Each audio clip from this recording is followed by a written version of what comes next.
Olá, olá pessoal, bom dia, boa tarde, boa noite, bem-vindos a mais um Translate Entrevista. Hoje nós temos o prazer de receber aqui a professora Aline Dias da Silveira.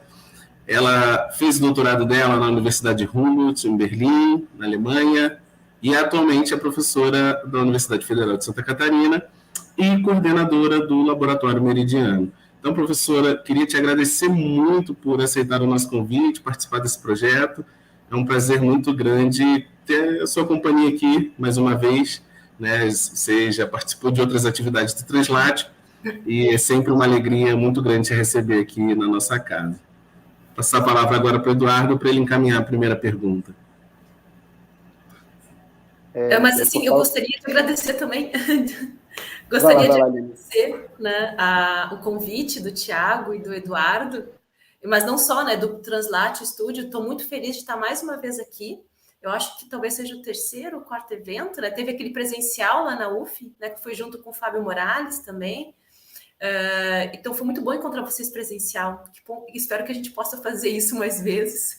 Quem sabe aqui, né, em Florianópolis. E essa troca entre laboratórios é essencial. É muito importante que a gente possa trabalhar junto, né? Não só em projetos, mas que possa haver essa comunicação, né? Que a gente saiba do que um ou outro está produzindo. E, felizmente, de alguma forma, as mídias sociais estão ajudando com isso, né? Com os perfis no Instagram, que a gente fica sabendo, a produção dos colegas. Isso está ficando cada vez mais fácil, esse acesso. E estou bem feliz com essa oportunidade. Muito obrigada. Mais uma vez, a gente que agradece a tua participação. É muito bom ter você aqui com a gente, nesse nosso bate-papo. E, enfim, a gente sempre começa essas nossas entrevistas com uma pergunta bem padrão, assim. Como é que começou o seu interesse pela Idade Média, pelos estudos medievais? Como é que foi isso na tua experiência pessoal? Eu acho que eu tô sorrindo porque não é nada assim, super erudito, né? Eu venho de uma família muito simples. Meus pais não fizeram universidade, porque eles disseram, minha mãe tinha livros aqui. Não, meus pais não fizeram universidade. Acho que tiveram ensino, talvez fizeram o segundo grau, acho que minha mãe só o fundamental. Então, eu tinha em casa, assim, não era uma grande biblioteca, eu tinha uma estava até contando para os alunos hoje de manhã, que era enciclopédia, né? Não era Barça, porque Barça era muito caro, mas tinha uma enciclopédia, isso era legal, né? Para poder estudar. Eles tinham essa consciência, né? Ter algum material para poder estudar em casa, para poder fazer os trabalhos escolares. Então, desde cedo, tinha bastante coisa de mitologia, minha mãe gostava, isso é legal, minha mãe gostava de mitologia, e fez uma coleção da Abril, então minhas primeiras leituras foram de mitologia, o que já me interessou um pouco, isso depois a gente vai desenvolver, me interessou cada vez mais sobre essa questão da religião também, por outras perspectivas, que não a perspectiva da qual foi formada, né, cristã, católica, mas tinha outras coisas dentro da história, das religiosidades, que eu fui tendo contato desde pequena. Mas a questão da história medieval foi um livro que, bem simples, né? Quer dizer, não é tão simples assim, mas não é nada erudito, que é As Brumas de Avalon. Foi um livro que marcou minha vida. Eu li com 14 anos. E marcou tanto a minha vida, que me fez com que eu decidisse fazer história. E decidi também o nome dos meus filhos. É por isso que eu tive uma filha, primeiro, que chama Morgana, e o segundo que se chama Arthur, por causa do livro Brumas de Avalon. Então, foi um livro que decidiu muita coisa na minha vida, assim. Por isso que eu tô sorrindo, né? Não é uma história de erudição e tudo mais. É uma história simples. Mas eu acho que muitas pessoas vêm fazer história, que eu converso com os alunos, né? Porque viu um filme, porque jogou, né, um Assassin's Creed, um Total History, ou Total História, ou mesmo das séries, né? Que tem hoje. Então, tô mais nesse caminho, assim, né? Mais dessa construção, assim, mais de que partiu de uma construção mais romântica do período, né? Muito ficção, mas que chamou meu interesse. De algum jeito, conversou comigo e me instigou então a pesquisar mais a respeito. Eu estudava no Champagnat, que é uma escola que faz parte da PUC, no Rio Grande do Sul, e tinha a biblioteca da PUC. E eu me lembro que eu lendo o livro, fiquei interessada, eu fui até a biblioteca universitária da PUC lá, no Rio Grande do Sul, e me lembro aquela sala gigantesca, cheia de livros, minhas pernas tremeram, aquele cheiro de livro velho, assim. Eu quase entrei em êxtase, assim, fui direto para as prateleiras, que é uma coisa que podia ir até as prateleiras, e passava minhas tardes já lendo Ginsburg no ensino médio, assim, porque eu queria saber mais sobre o período, e li Mircea Eliade também, tudo nessa época, né, porque acusou minha curiosidade. Então foi por esse caminho, assim. Muito bacana, muito bacana. A gente sempre tem um momento muito revelador, né, no começo do interesse por história medieval, né, e o quanto os filmes, livros e séries também aparecem aqui com regularidade, né, Eduardo? Isso. Sim. Eu mesmo foi Civilization, no meu caso. Olha só. A mim também, o caminho também não foi muito, assim, muito acadêmico, diria, né?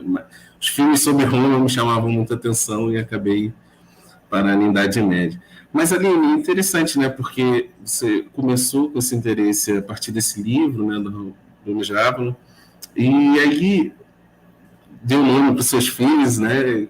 Eu achei sensacional essa interação.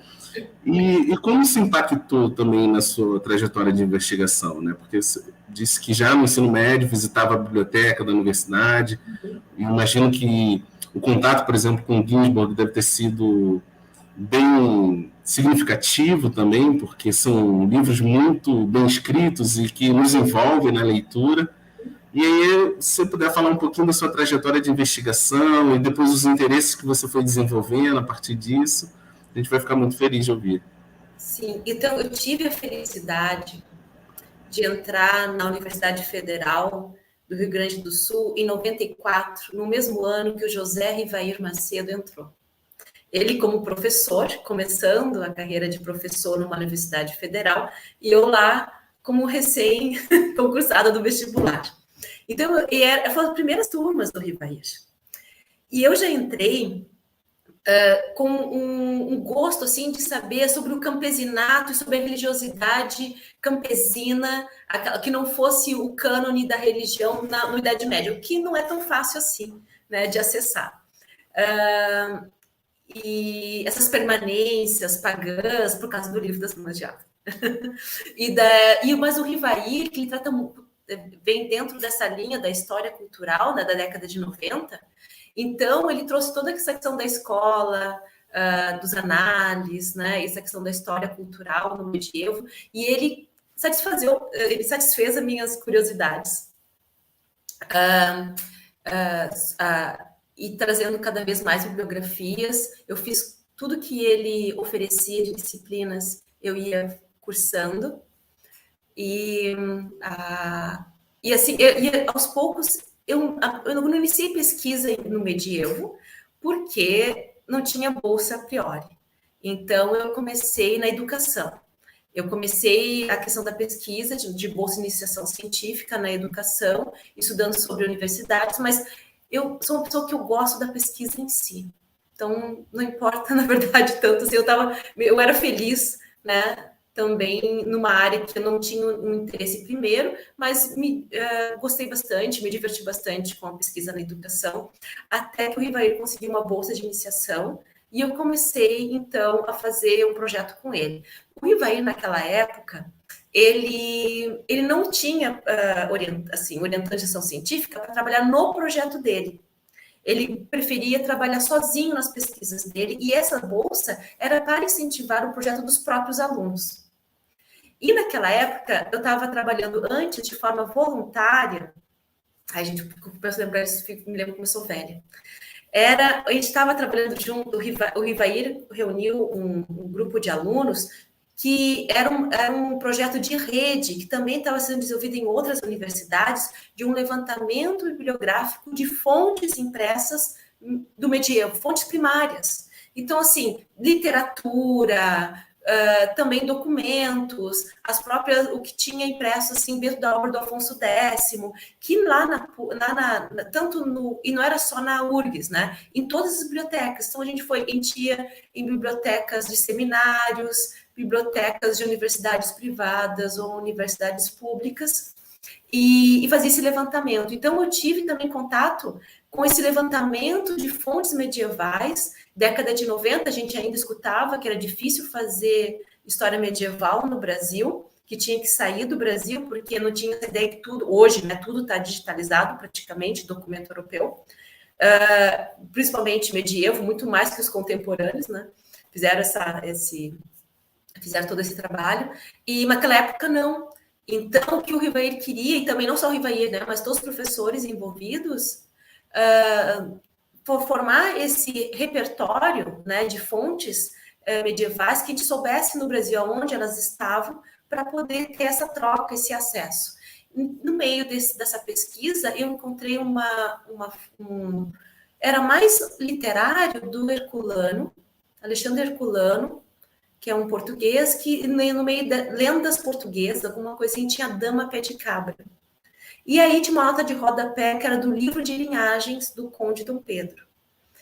E daí a gente foi indo atrás, e daí eu resolvi, então, começar um projeto que, junto com o Rivair, peguei essa bolsa, então, de iniciação científica com o Rivair, para trabalhar com essa narrativa do livro de linhagem do Conde Dom Pedro, A Dama Pé de Cabra. E acabou se desenvolvendo no meu projeto de mestrado. Então, o meu projeto de mestrado, que depois saiu, só em 2014, ou pouco, não, acho que 2012, 13, daí saiu o livro do Pacto, o livro é Pacto das Fadas, mas era Pacto Feérico, né? Dama Pé de Cabra estava o Pacto Feérico. Eu vou rapidinho, né, gente? Depois vocês cortem se não ficar muito longo. Mas assim, só para colocar o que era a respeito, eu fiquei impressionada que na árvore genealógica de uma família, a Lopes de Haro, da Biscaia, havia um ser híbrido, uma mulher com os pés feitos de cabra, como que um ser que deu origem a uma família nobre muito importante na Península Ibérica. Cruzando com a Melusina, né, do Jean de Arras, e que foi apresentada pelo Jacques Le Goff, não batia, porque o Jacques Le Goff argumenta que o Lusian não era uma família de alta nobreza no início, ali no século XIII, e que depois alcançou algum tipo de status, mas que era uma forma de alcançar um status através dessa lenda melusina. No caso dos de Haro, não. Eles eram muito fortes na Península Ibérica. Então, não batia. Isso é interessante, porque também aparece uma mulher feérica, né? Vamos dizer assim, um ser feérico, que eu chamei de feérico, né? E depois trabalhei toda essa questão da construção de uma ideia, de um imaginário, de uma fada no medievo, que é uma coisa do medievo, que é uma junção ali de elementos da antiguidade, das parcas e das ninfas, junto com matronas celtas, né, que acabam, e deusas do destino, que acabam formando, então, essa ideia das fadas medievais. Mas a questão toda é política também, né? Eu trago essa questão do imaginário, mas a questão é política. Por quê? Qual projeto político está servindo por que não um santo, um herói, alguma coisa? Por que uma mulher feérica ali? E daí isso foi o desenvolvimento, que eu não vou contar tudo, mas foi todo o desenvolvimento do projeto e também do livro, entender como que isso poderia contribuir para o projeto político apresentado no livro de linhagem do Conde Dom Pedro.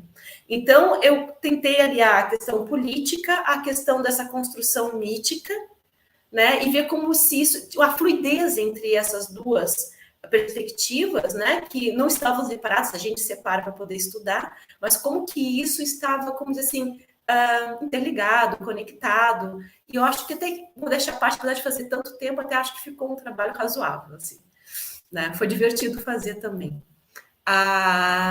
E depois, o que aconteceu, eu me preparei toda para fazer um doutorado na França, e comecei a estudar francês, mas daí conheci um alemão. Conheci um alemão, me apaixonei, e aí a gente casou, E daí mudou os planos. Vamos pensar um doutorado na Alemanha. Eu não sabia falar alemão, mas vamos lá. Aconteceu daí, gente, eu tô falando de tá tudo bem, vamos lá. Aconteceu que foi 2001, foi quando, mais ou menos 2001, foi quando próximo, então, logo depois que teve a queda das torres em Nova York, né? O ataque às torres em Nova York. Então, o que subiu o interesse para falar mais sobre o mundo muçulmano, sobre essa relação entre cristãos e muçulmanos, isso na história, né? Foi o ranking, né? Ali, então, tinha muitas pesquisas envolvidas nisso, e eu pensei, olha, Afonso X tem no escritório dele, é possível ver toda uma relação, uma imagem desse muçulmano. A Península Ibérica é um ótimo contexto e cenário para estudar a relação entre cristãos, muçulmanos e judeus.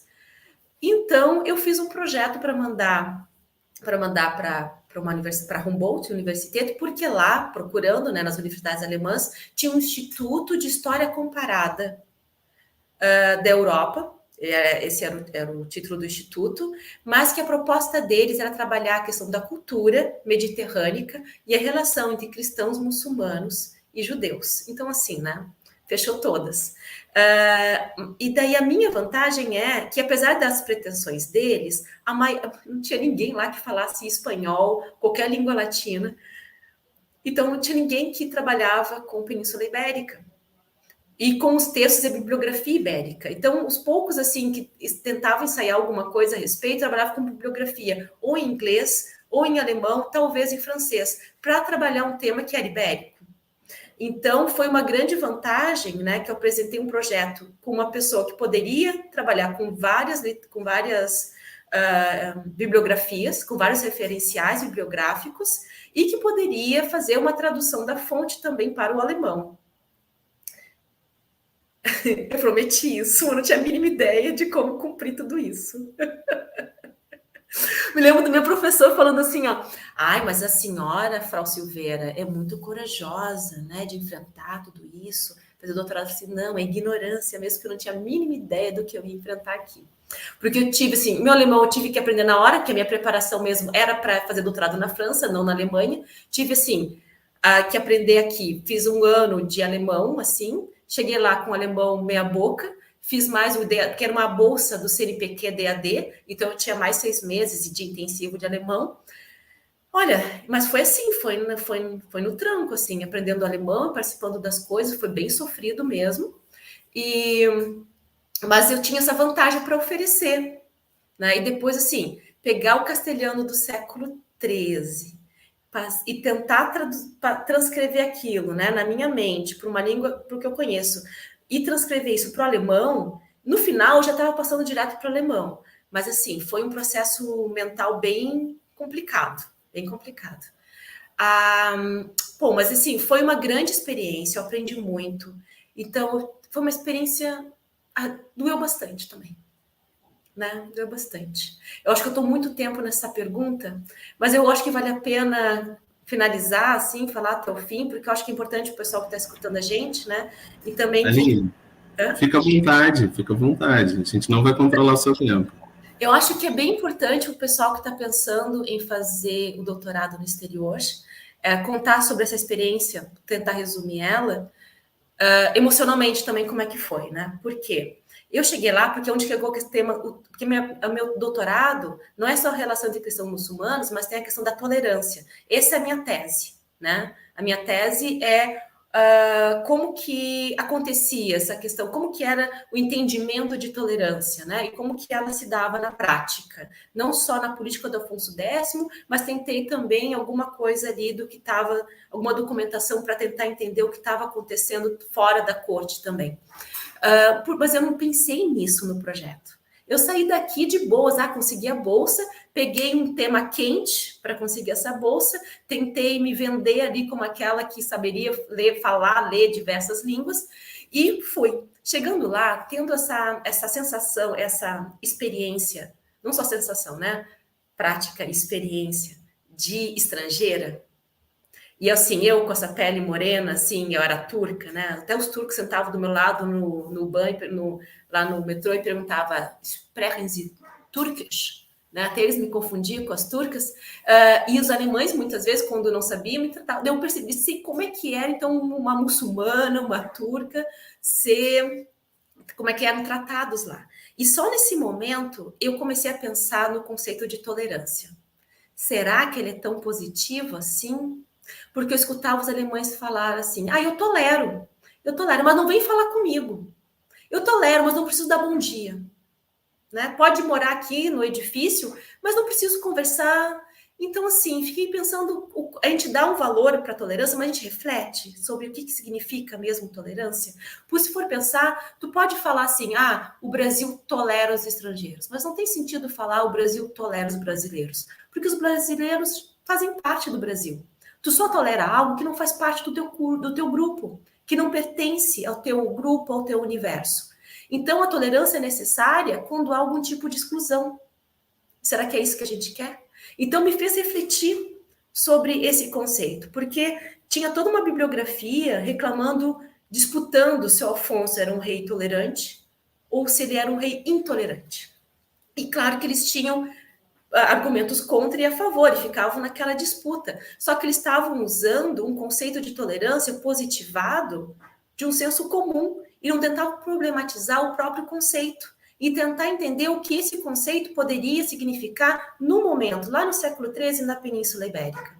Então, foi por esse caminho. Então, foi a minha experiência de estrangeira, sabe? Isso tem essa questão da alteridade com a fonte, né? Eu tenho uma distância gigantesca da fonte, e eu tenho que ter uma alteridade. A minha alteridade está em tentar entender como que se entendia, se vivenciava, se experimentava esse conceito e essa prática da tolerância.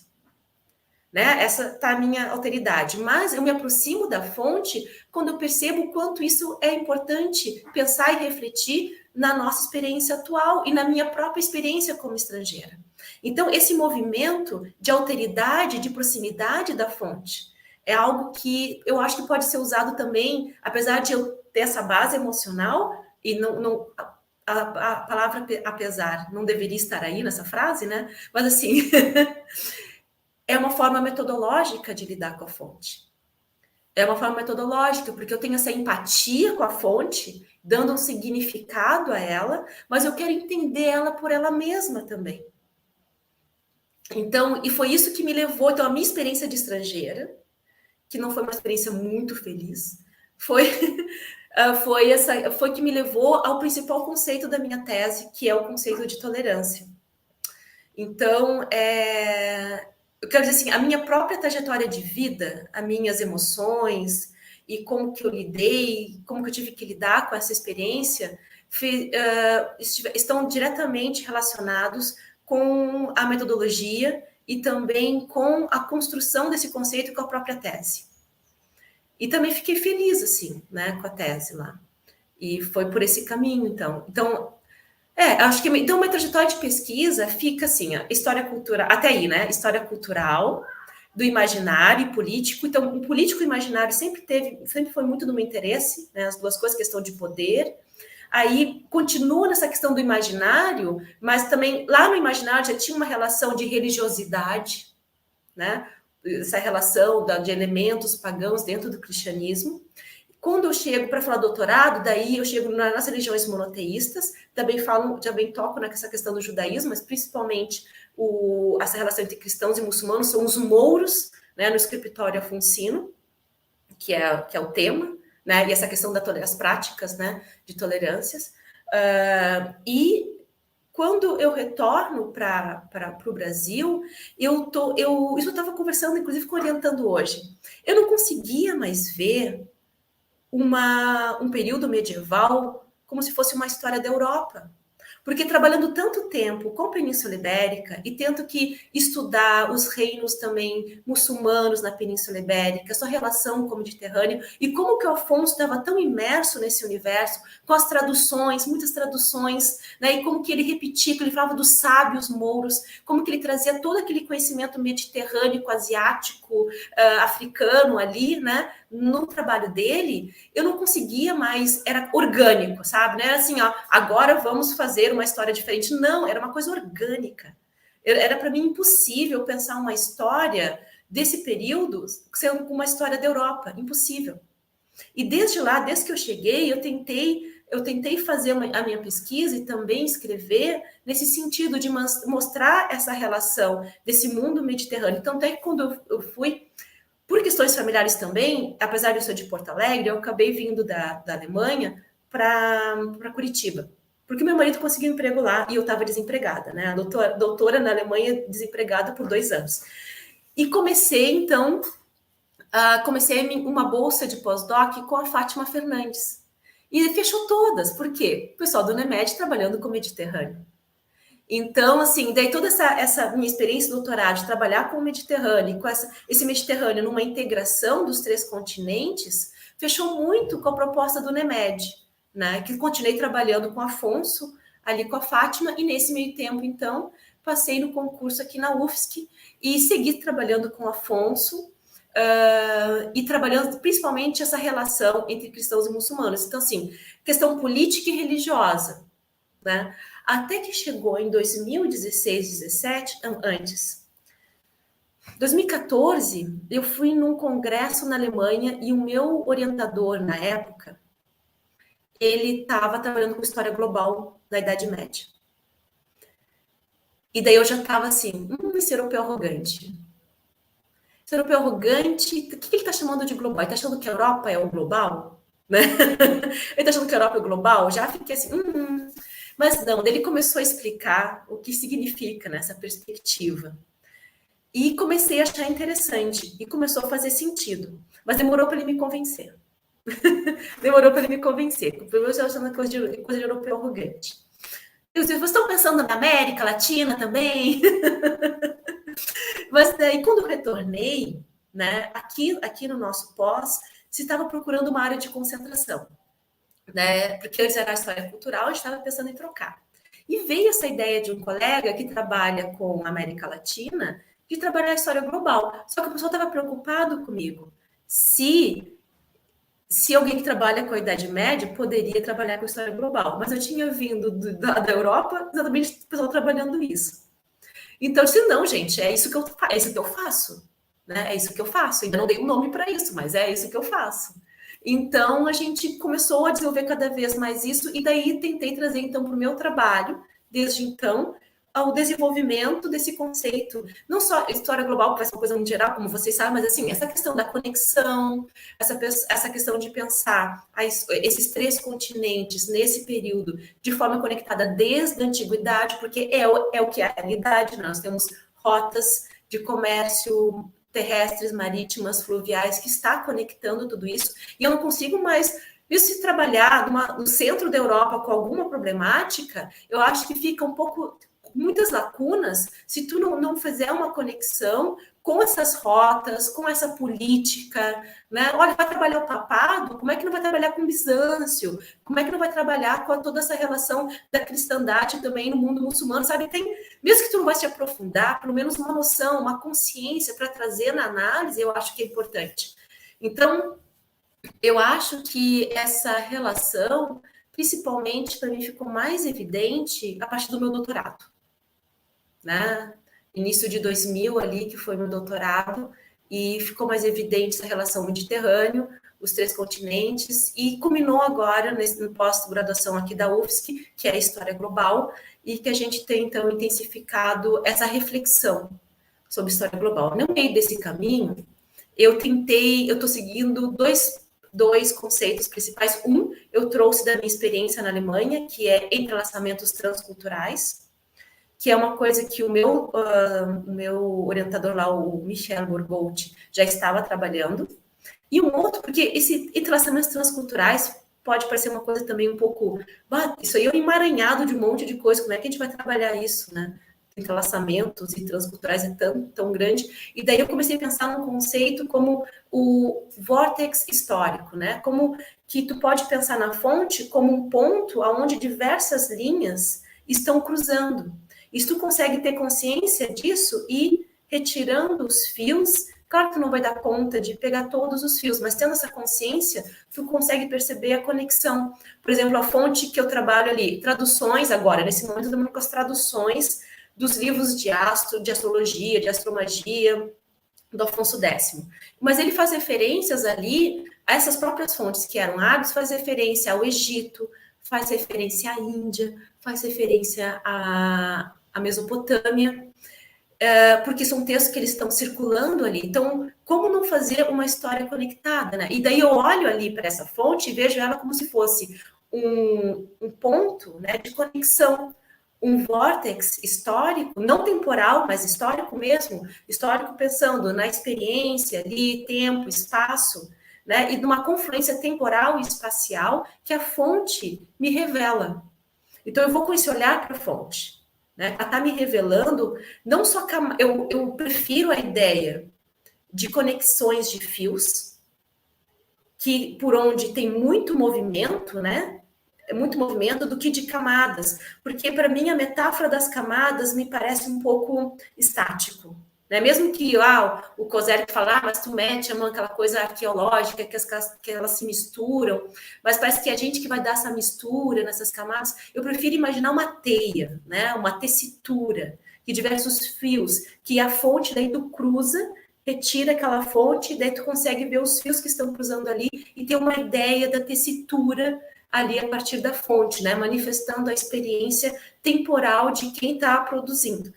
Então, eu falei demais, mas tudo bem.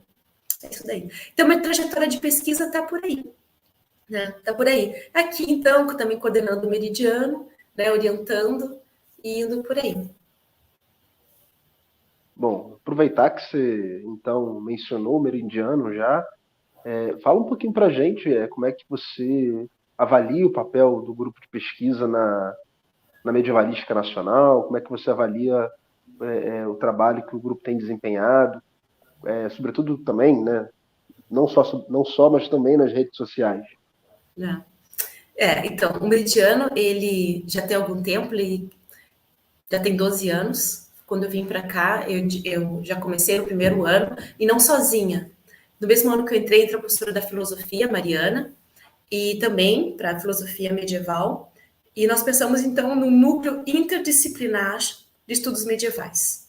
Né? A gente não queria ficar só na filosofia e na história, queria trazer o pessoal da literatura também, para pensar algo bem interdisciplinar, porque acabou que nas nossas discussões, eu acho que está mais transdisciplinar, porque os meus alunos, os meus orientandos acabam... Eu não tenho problema o pessoal trazer teóricos da psicologia, da filosofia, da literatura, então é um núcleo bem transdisciplinar, porque eu parto do princípio que o conhecimento não pode ter fronteiras, então eu não estou preocupada com as fronteiras da história. Deixa eu dar uma risadinha, tá? Deixa eu dar uma risadinha, que eu acho até isso engraçado. Eu não estou preocupada com as fronteiras da história nem um pouquinho.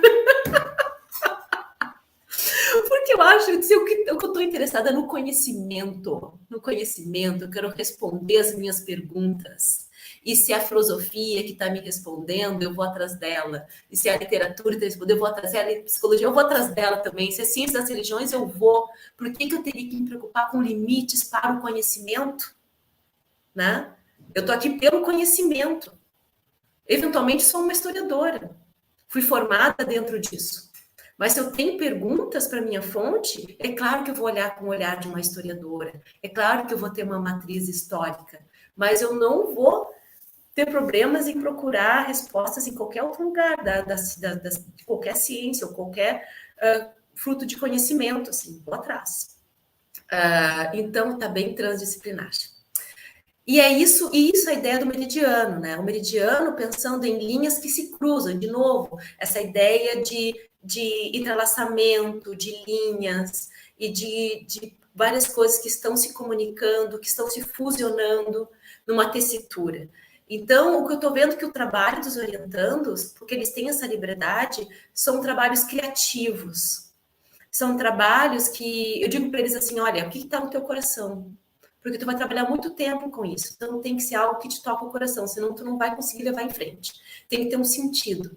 E daí, é comum o pessoal tentar dizer, olha, mas para explicar isso, talvez eu tenha aqui que falar de um novo, pensar um conceito dessa e dessa forma. Então, explica direito, argumenta e vamos lá em frente, né? Vamos lá. Então, o trabalho aqui desenvolvido é um trabalho criativo, eu diria, bem criativo. E geralmente as pessoas que chegam aqui são bem criativas. Parece que chama assim, né?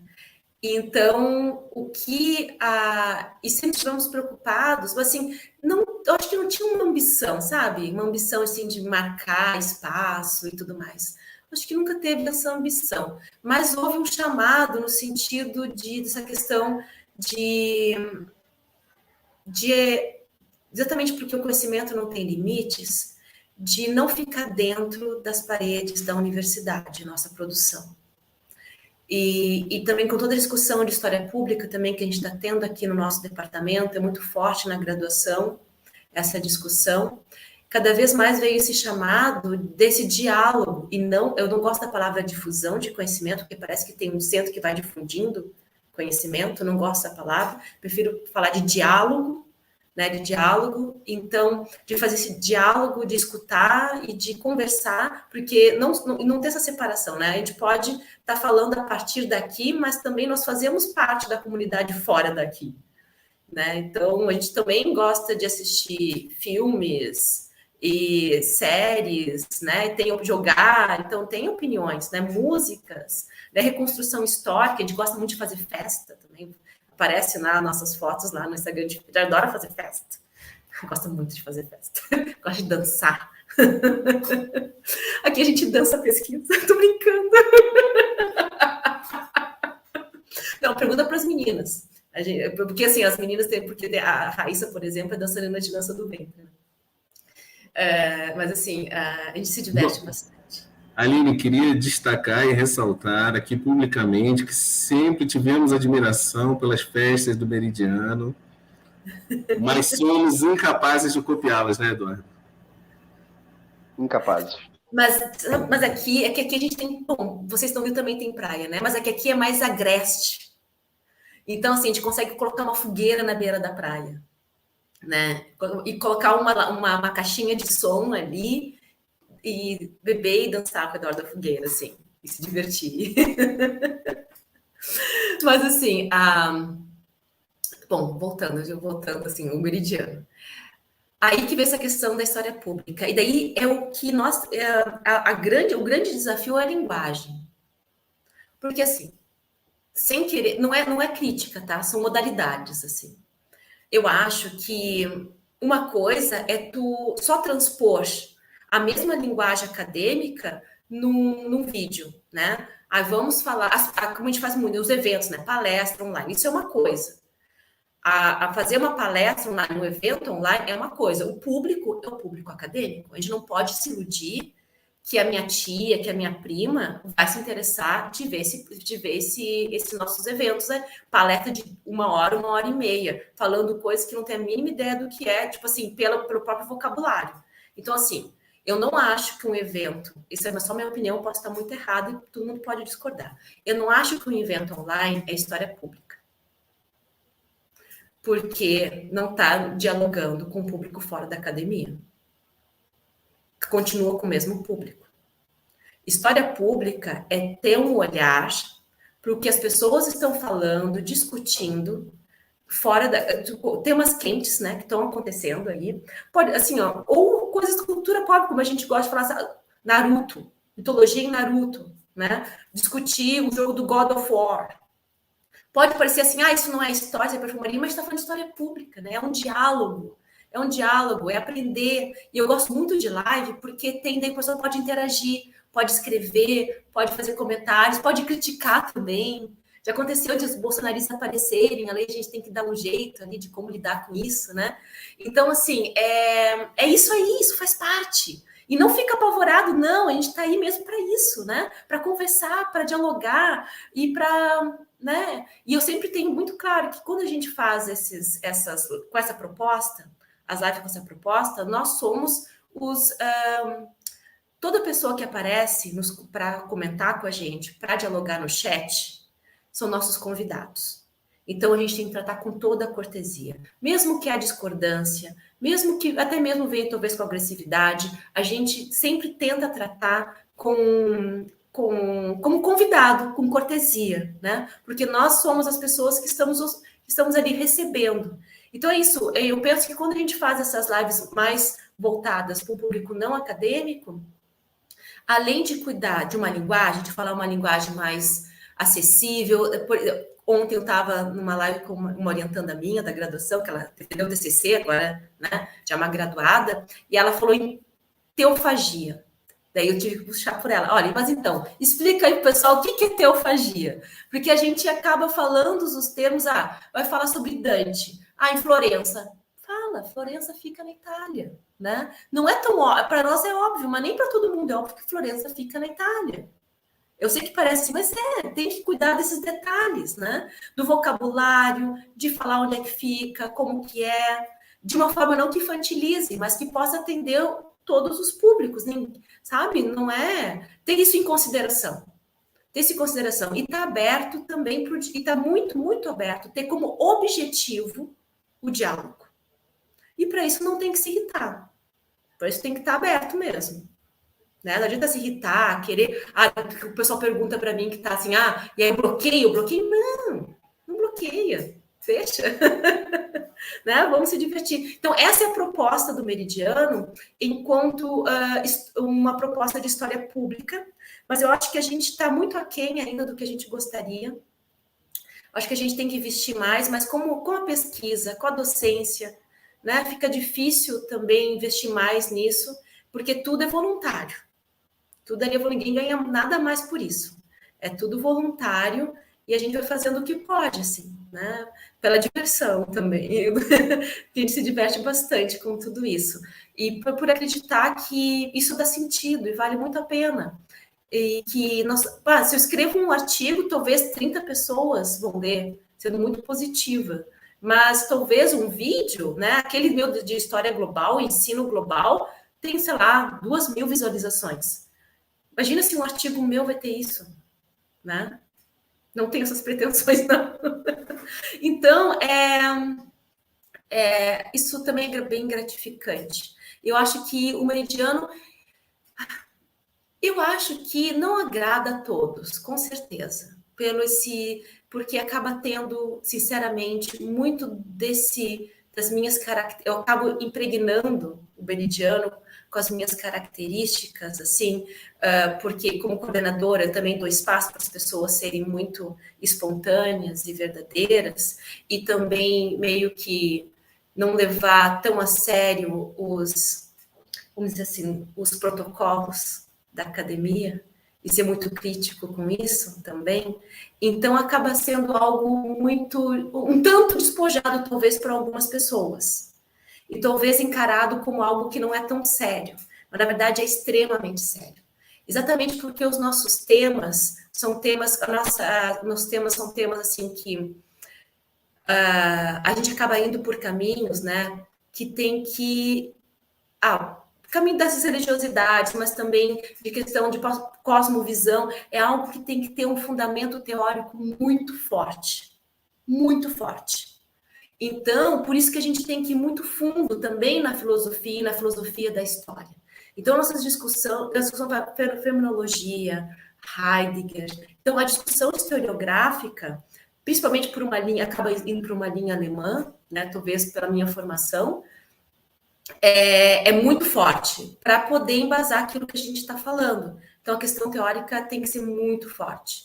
E daí é um outro caminho, né? O que acontece é que eu já tive, não é problemas, mas eu mandei artigo para a revista, e se for ver, uma grande maioria dos artigos de medieval ficar circunscrito na fonte e não aprofundar numa questão teórica, metodológica. Ou tu faz um de questão teórica e metodológica, ou faz um de fonte. Ou tem uma parte pequena de teórica e metodológica e o resto de fonte. E acaba, mas assim, o que acontece é que muitos dos meus artigos eu aprofundo na questão teórica, metodológica, e aí trago a fonte como um exemplo de aplicação. Isso eu estou pensando muito nos meus orientandos, porque me perguntam, mas como que eu vou fazer isso? Daí eu fico pensando, escrevo os artigos tentando responder essa pergunta, né? Mas as revistas, quando recebem, às vezes já aconteceu dizer assim, olha, essa aí foi boa, dizer assim, historiador não inventa conceitos, não faz conceitos. Então a gente faz o quê, né? Não sei. Faz muita coisa, mas eu acho que também discute conceitos, né? Disseram que eu estava discutindo muitos conceitos ali, mas claro, então já tive. Eu acho que as maiorias das críticas dos pareceristas é essa questão, quando eu tento discutir os conceitos e trazer, por exemplo, Heidegger para falar de temporalidade e começar a ir para outro caminho. Quer dizer, a história da historiografia gostou disso, né? Porque eles trabalham com história da historiografia. Mas daí, quando vai para uma revista que trabalha com estudos medievais, já não é tão bem aceito, por exemplo. Mas é isso, eu acho que o Meridiano, quem acaba conhecendo um pouco melhor o Meridiano ou recebendo trabalhos Meridiano nas revistas, nem sempre acha que isso é uma coisa boa, mas é isso daí, né? É isso daí. Foi o caminho quase orgânico que foi seguindo, porque exatamente por ser transdisciplinar, para não ficar muito no ar, teve que aplicar muito na questão teórica e metodológica. Então, todos os trabalhos têm essa parte muito pesada, né? E é isso. Foi um caminho que a gente seguiu para poder, né? Eu acho que mais que a discussão bibliográfica, os trabalhos têm mais pesado a questão teórica metodológica. E eu acho que isso pode ser uma contribuição. Então, assim, qual o papel do Meridiano aí? Não acho que é um papel... Talvez muita gente nem saiba que a gente existe, né? Não tenho muitas pretensões, mas gostaria de, assim, de as poucas pessoas que têm acesso ao nosso trabalho, que fosse por essa questão da história pública, que eu acho que a gente tem contribuições a trazer, até no modo de fazer, eu acho que a gente tem contribuições, né? E na questão teórica, que eu acho que a gente tem também a oferecer alguma coisa. Na questão teórica. A questão temática, eu acho que são temas que muitas pessoas trabalham. Eu agora estou pensando, nem tanto. Não tem tantas pessoas que trabalham assim, essa perspectiva conectada de mundo oriental e ocidental. Mas assim, tudo bem. Eu acho que a principal contribuição é teórica metodológica e essa questão da história pública. E as festas. Obrigado, Aline, pela resposta tão cuidadosa a respeito do papel do Meridiano, né, nesse cenário dos estudos medievais. Nos últimos 5 anos, a gente viu um crescimento muito grande também de laboratórios, núcleos que foram surgindo. Então, tem muitos núcleos que eu estou descobrindo também, né? Outro dia eu vi um nome de um laboratório e falei, caramba, esse aqui é novo, eu não tinha visto. E as redes sociais acabam ajudando a gente a encontrar e criar essas novas teias. E o quanto é necessário também a gente começar a dialogar mais também no campo entre os laboratórios, né? Mas você começou a falar sobre o Meridiano e eu fiquei muito curioso para saber como é que foi o seu processo de construção da área de História Medieval na Federal de Santa Catarina. Né? Você falou que foi para a Alemanha, voltou, aí passou um tempinho no Paraná e depois acabou sendo aprovada no concurso. Aí, se você puder falar um pouco como é que foi esse processo de construção, como é que os colegas viram a área de medieval sendo formada? Então, eu fui a primeira especialista em história medieval aqui no departamento de história. E foi uma pressão dos alunos. Eles tinham feito já alguns anos um grupo de estudos para que eles escolhiam a bibliografia e iam discutir a bibliografia entre eles, sem o apoio de um professor. De tanto era a demanda, né, para os estudos medievais. E daí, por pressão dos alunos, acabou vindo esse concurso dentro da perspectiva do Reúne aqui, né, que teve muitas vagas. Então, teve uma vaga que eles pegaram, então, para o concurso de História Medieval. Só tinha 2 especialistas no meu concurso. Então, na verdade, a minha situação era bem melhor do que a de vocês hoje em dia, né? Então, assim, tinha 2, porque hoje tem muito mais medievalistas. Era eu e a Carlinda Matos, a que também é chamada como como que o pessoal chama? A Carmen. Então, assim, ela é também uma amiga, também foi orientanda do Rivair. Então, nós éramos as 2 orientandas do Rivair e também especialistas. E foi muito assim, foi por 0, foram décimos a diferença, assim. Podia ser tanto ela como eu, mas foi diferença muito pouca. E eu acabei, então, passando no concurso. A recepção foi muito positiva mesmo. Eu devo dizer que muitos colegas não acreditavam que seria possível desenvolver ainda. Acreditavam que não era possível desenvolver pesquisa em história medieval no Brasil. Inclusive, alguns falavam isso para os alunos. Mas logo perceberam que é possível, sim. E, na verdade, sempre tive apoio aqui. E como eu falei para vocês antes da gente começar, eu não tive muitos problemas também, disputas, essas coisas assim, porque história medieval aqui sou eu, né?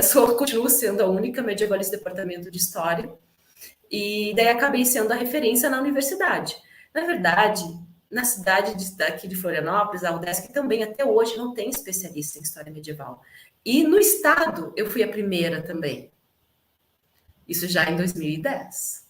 Até que fizeram o concurso para a FURB e entrou o Dominique, que é de antiga, mas ali, o Dominique disse que é de antiga, mas ele está bem na beirada, né? Porque ali, São Patrício, Irlanda, está ali bem na... Eu fico mexendo com ele, né? Que é um grande amigo. E daí participei da banca do concurso dele, então mais alguém para somar. E depois teve a Fronteira Sul e entrou o Renato Boy. Daí ficou os 3, né? Os 3, contando também o Dominique, como eu estou contando o Dominique como medievalista, né? Então, daí nós formamos o GT de História Antiga e Medieval aqui da Ampul. E daí foram meus parceiros. Durante muito tempo, né? Até hoje, nós somos parceiros no GT, nós trocamos muito, e é muito boa, é uma amizade que nós temos, né? E isso foi o apoio que eu tive também dentro do estado. Mas, assim, eu sou a primeira que cheguei, que assim, quando eu cheguei era tudo mato, depois veio o Dominique, e depois veio o Renato Boy. Agora tem concurso, né, para a UDESC. Quem sabe aí um de vocês aí não vem somar com a gente. E daí, o que foi muito bom, devo falar aqui, né? Foi a chegada dos meus colegas de antiga, porque também não tinha especialista em antiga, e quem dava história antiga era eu também, né? Muito tempo de história antiga ocidental. E daí chegou o Fábio Morales e o Alex Degan, que são grandes amigos e companheiros aqui, que dão maior força. E a gente não tem mais essa divisão muito, sabe? História antiga e medieval. Tem no currículo, mas nós entendemos como pré-moderno, que é toda uma discussão, outra discussão, né?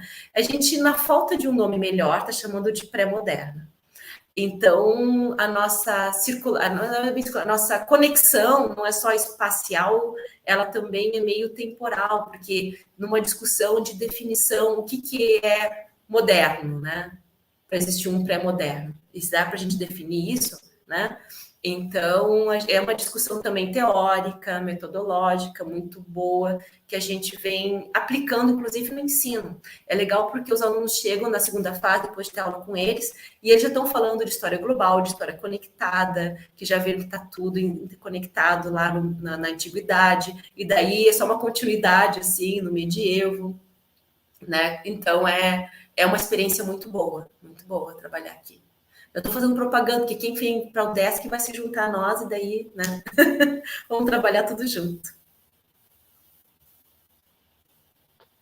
Obrigado, Aline.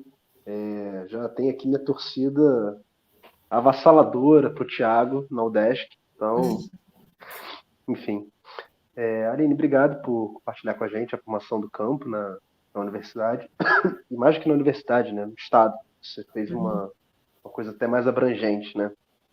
Então, Agora, o que a gente queria te perguntar, né, que dialoga muito com o caminho que você estava apresentando aqui para gente, né, até o momento, mas que, na verdade, amplia um pouco o escopo, né? Você falou muito da experiência na universidade, nas disciplinas do currículo da universidade que você está vinculada, mas a gente queria te perguntar no sentido mais abrangente, assim, como é que foi a tua experiência docente? A experiência docente começa quando você entra na UFSC, você já tem uma experiência docente prévia na educação básica, você atuou como professora na Alemanha durante o doutorado, como é que foi isso para você? Então, eu comecei na educação básica, né? Eu me formei e fui concursada na cidade de Canoas, que fica na Grande Porto Alegre. Então, comecei na educação básica. Hoje também está falando para os alunos lá, quinta série, que é meu trauma. Ali percebi que toda a minha formação, linguística, eu deveria que mudar todo o meu vocabulário para poder me comunicar lá com as crianças. Já foi um grande exercício. Então, começou no ensino fundamental, essa questão. Antes do ensino fundamental, eu já trabalhava em cursinhos voluntários pré-vestibular, mas é uma outra experiência, né? Trabalhava como voluntária, era tão divertido que eu falava com meus colegas, gente, como é que vai ser quando a gente receber dinheiro? Porque já está sendo tão divertido agora trabalhar de graça. E daí, aí veio a educação básica e, ao mesmo tempo, estava no mestrado, porque naquela época não tinha muita bolsa, não. Então, estava dando aula no município de Canoas e tinha um mestrado. Até que, no último ano de mestrado, acabou saindo a bolsa.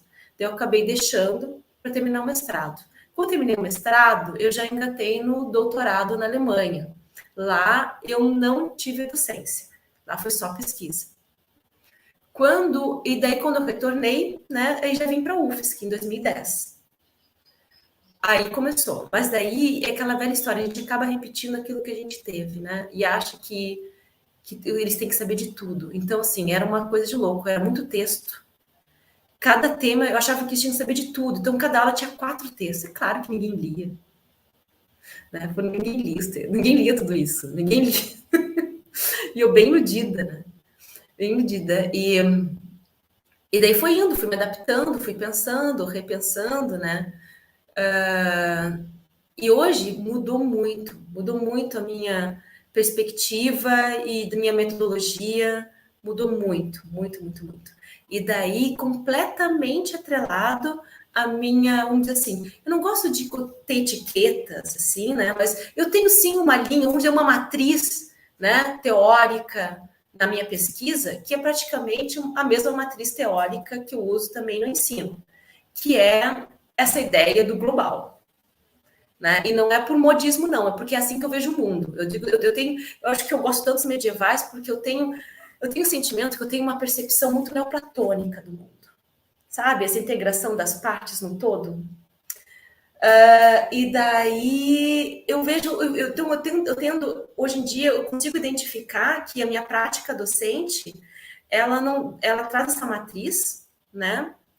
De ver que esse ser, né, esse ser que está ali, esse estudante, como um ser global, um ser global no sentido do Morin, que eu coloco lá nos meus textos, né, das emoções, do seu dia a dia, da sua cosmovisão de como percebe o mundo, como se movimenta no mundo, das expectativas.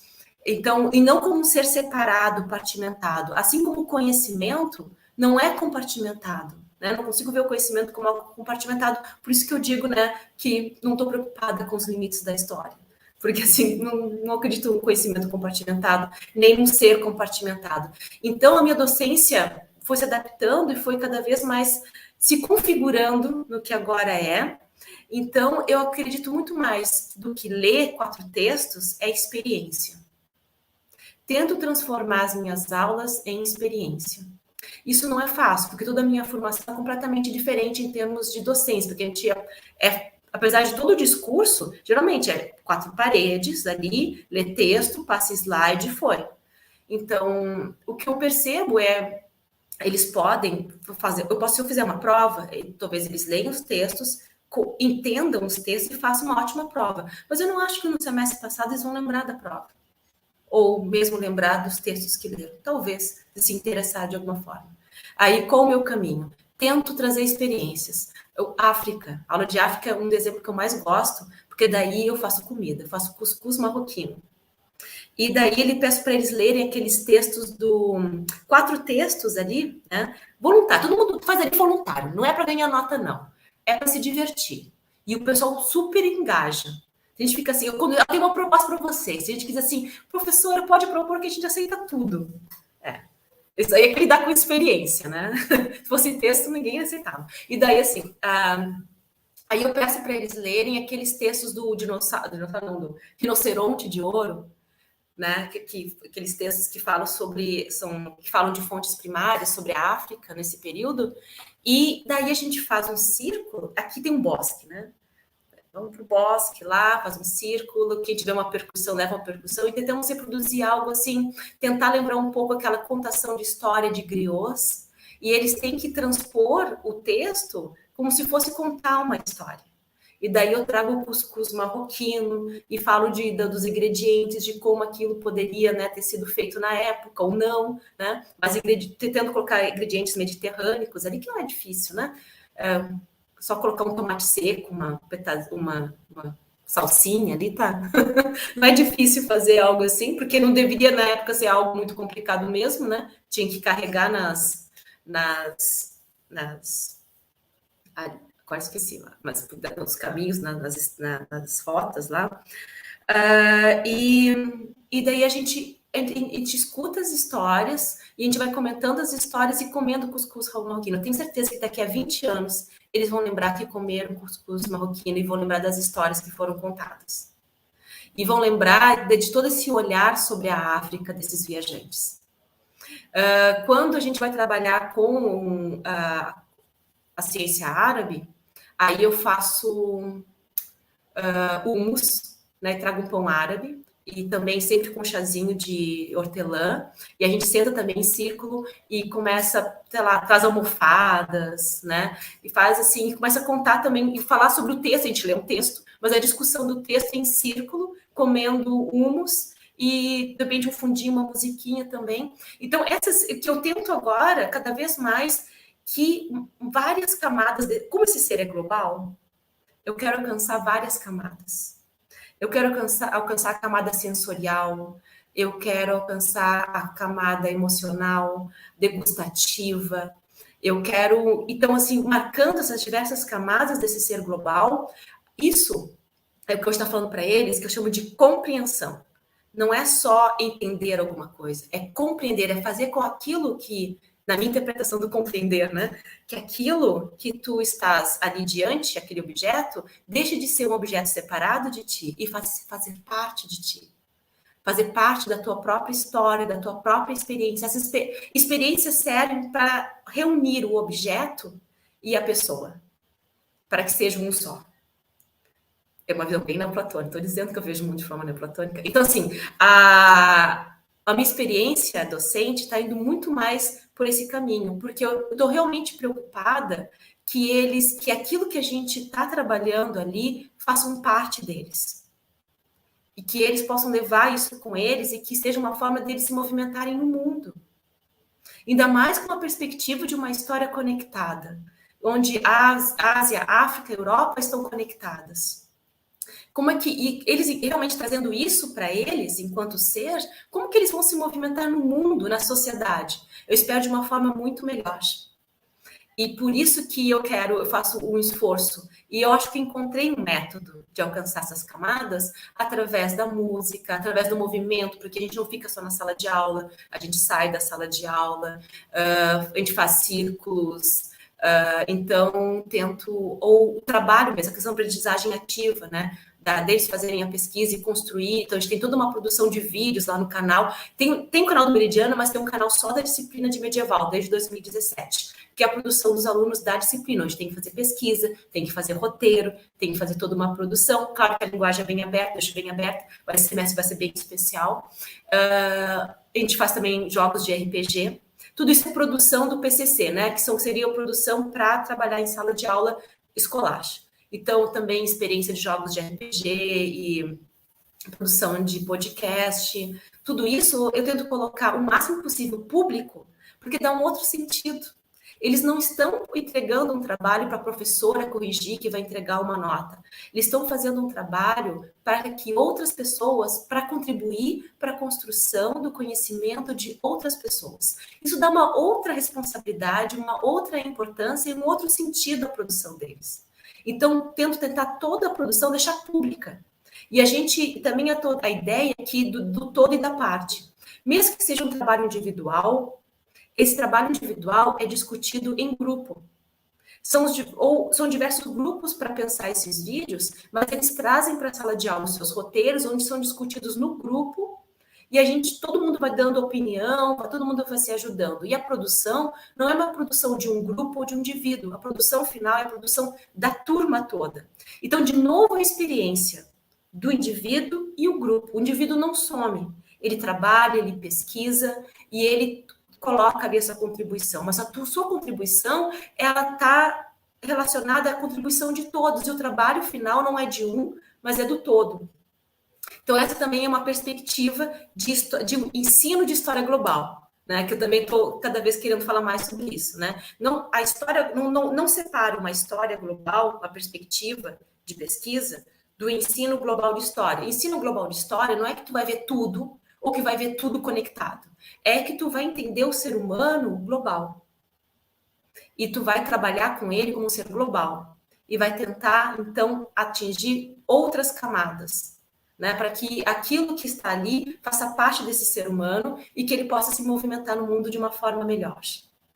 Então, e isso traz sentido para eles, para isso que eles estão produzindo. Então, assim, vou dizer, na minha disciplina não tem prova, não. E não precisa. Porque o pessoal se envolve muito, muito, muito, muito, muito. E os trabalhos ficam muito bons. E eles dizem que tá muito bom assim. Vou dizer que não, né? Porque a questão de se perguntar do que realmente está me interessando, né? O que interessa realmente?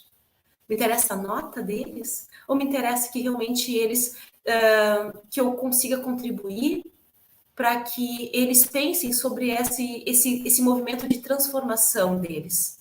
Esse movimento de transformação no sentido de se ver, de se entender como um ser global, de se movimentar no mundo dessa forma, né? De forma conectada, colaborativa e solidária. Isso é uma coisa também que eu não falei do meridiano, mas uma coisa que é repetido várias vezes, e nós fazemos um maior esforço, é que a pesquisa deve ser colaborativa e solidária. Então, ninguém está sozinho. É para ser um laboratório, então as pesquisas são compartilhadas, todo mundo sabe da pesquisa de todo mundo e todo mundo contribui. Se um está pesquisando, eu acho que isso também acontece com vocês, né? Está pesquisando alguma coisa, encontra alguma coisa da pesquisa do outro, passa, né? E assim, às vezes a gente discute tudo junto e dá ideias, a gente nem sabe mais que ideia é minha, que ideia é do outro. Isso aí às vezes dá complicação, porque a gente nem sabe mais de quem foi a ideia. Mas daí a gente tenta não levar muito isso como plágio, é a minha ideia, fui eu que dei, porque assim, ó, tá na roda. Tá na roda. Então, essa que a gente tenta trazer também para o Meridiano, essa ideia de uma e também na sala de aula, de uma pesquisa e também de uma aprendizagem, de uma aprendizagem colaborativa e solidária. Olha, eu estou gostando bastante dos resultados. Estou gostando bastante mesmo, fico bem satisfeita e feliz. Ok, obrigado, Aline. Eu aqui agora, confesso que já está batendo a hora do lanche, eu fiquei aqui querendo o chá com pão árabe. Eu fiquei na vontade, porque queria ter tido essas experiências na graduação, porque para a gente foi só texto, Dudu.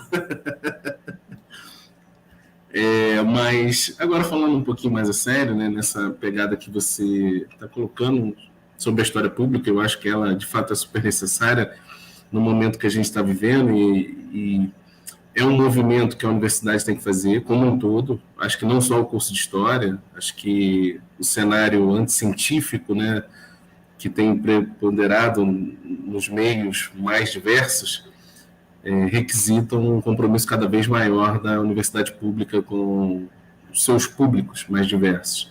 E aí, Aline, uma questão que aparece bastante, principalmente para o campo de História Medieval, é o sentido, né, de estudar a história medieval no Brasil. Qual o sentido do Estado brasileiro gastar recursos financeiros financiando pesquisas, bolsas nesse campo do conhecimento, né? E te pergunto isso porque, embora pareça totalmente inocente a pergunta em muitos níveis, ela tem o seu cunho de maldade também, quando ele parte de alguns colegas, seja da universidade, e às vezes até colegas de departamento, como em muitos casos aconteceu aqui, que foram relatados. E aí, a gente está vivendo um momento muito complicado, que a Idade Média vem à tona como uma linguagem política, né, como em diversos países, inclusive no nosso próprio país. E aí a gente queria saber de você, o que você pensa a respeito? Qual é a função social que os medievalistas têm aqui no Brasil, diante desse cenário, vou chamar caótico, para ser bem pontual, né, porque poderia colocar de outras maneiras também.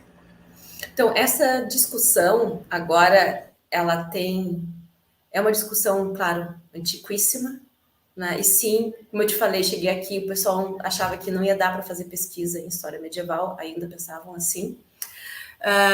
E agora, isso está mais, essa pergunta, né, tem um significado, principalmente por todos os usos políticos, né, do período dos elementos, vamos dizer assim, que são relacionados ao medievo, mas essa questão também, há anos atrás, estava em torno da BNCC. Lembra aquela discussão toda que queriam tirar a antiga medieval porque era eurocêntrica? O duro é escutar isso de colegas de história, historiadores, né? Dizer que é muito eurocêntrico, então vamos tirar. Na Europa, muitas vezes as pessoas também perguntam, mas por que tu quer estudar história medieval? Tu, uma brasileira, por que brasileira quer estudar história medieval? Né? E daí tem várias respostas. Daí, então, ao longo dos anos, a gente desenvolveu muitas respostas, né? Agora, vamos aos poucos, né? Em relação, respondendo os colegas de história que são ainda, que ainda acham que uma história medieval antiga e medieval é uma história eurocêntrica. Eles são completamente defasados e deveriam ter compreensão que, assim como o campo de conhecimento deles tem desenvolvimento, também o campo dos colegas tem desenvolvimento. E que, hoje em dia, a discussão e o ensino de história medieval e antiga não é mais como há 30 anos atrás, ou há 20 anos atrás, como foi na graduação deles, né? Além disso, não dá para jogar aquela velha história, jogar a água do banho, o bebê junto com a água do banho, né? É eurocêntrico? Tem todo um discurso eurocêntrico, historiográfico, durante até séculos? Bom, então, vamos agora, aí uma da função, um do compromisso, né, do medievalista, é realmente deixar de fazer isso e fazer a crítica.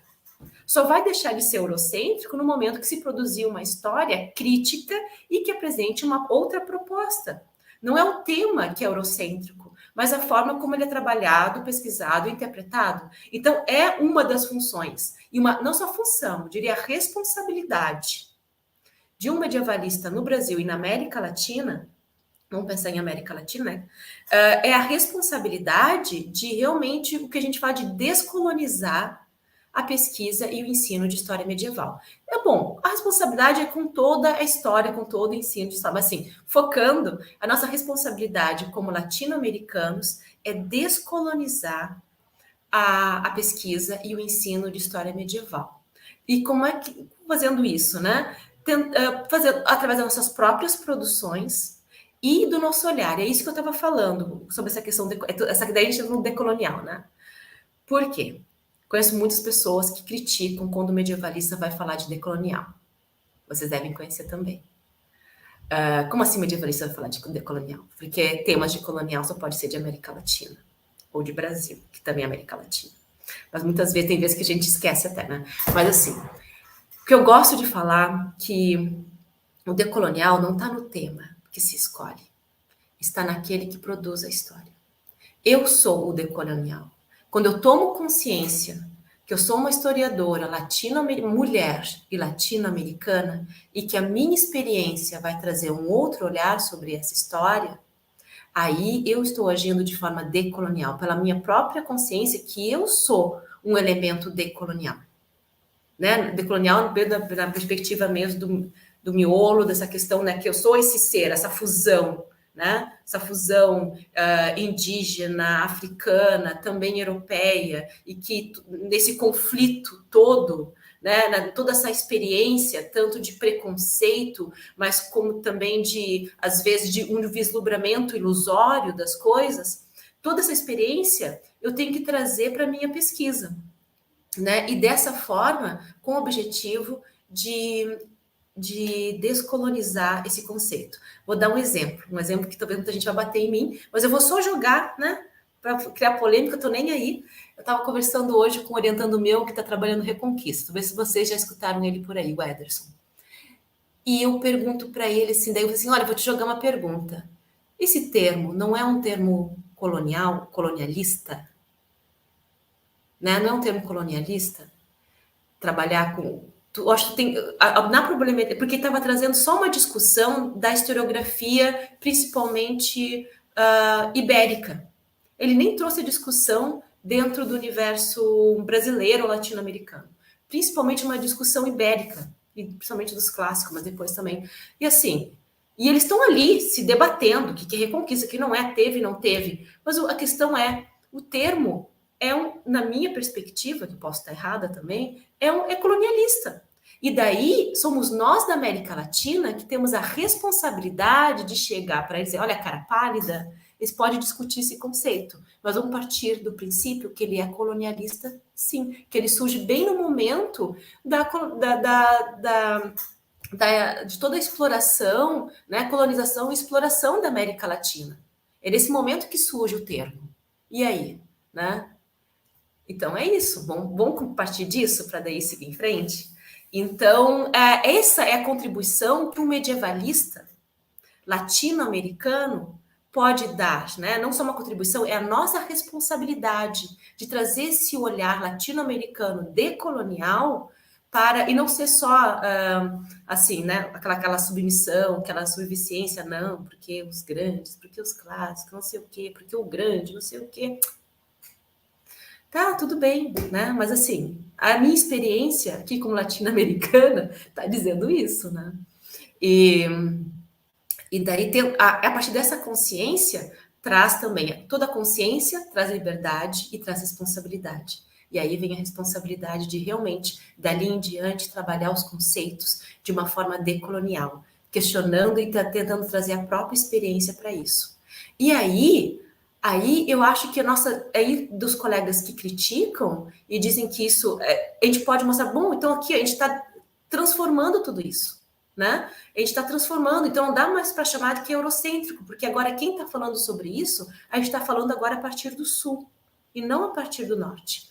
E não desconsiderando o que o norte já produziu, né? Mas assim, processando. Tem um colega que fala em antropofagia teórica, né? Se alimentando deles, processando e regurgitando algo novo ali, né? Então, é isso que nós somos. Na verdade, como elemento decolonial, assim, colonizado, isso que nós somos, né? Nós processamos tanta coisa, tanta cultura e tantas multiplicidades e depois processamos e trazemos algo novo. E é esse o nosso, a questão. Agora, isso tudo nessa questão da crítica, né? Agora, indo pela questão de como está sendo utilizado a questão do medievo na política, aí já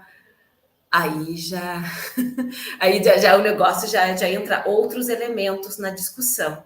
E aí, daí todo mundo quer saber, quer perguntar, né? Daí vem todo mundo querer perguntar, não, mas o que tu acha disso? E os cavaleiros templários, não sei o quê. Aí todo mundo agora quer saber o que o medievalista tem a falar a respeito do cavaleiro medieval templário lá com a bandeira do Brasil, né? Então, aí daí vem procurar a gente, daí é para isso a gente serve. Aí para isso a gente serve. Isso aí, e daí toma outra, então, vamos dizer assim, soma toda a importância daquela que eu estava falando, de uma visão decolonial, com tudo isso, porque esses elementos sendo trazidos são extremamente eurocêntricos, né? Num discurso de uma supremacia europeia e branca. E aí fica ainda mais importante, ainda ganha mais importância a discussão de um olhar decolonial desse medievalista. Mas não passa a ser brasileiro ou ser latino-americano e escrever sobre a Idade Média para fazer esse serviço. Tem que ter consciência e tem que ter esse olhar.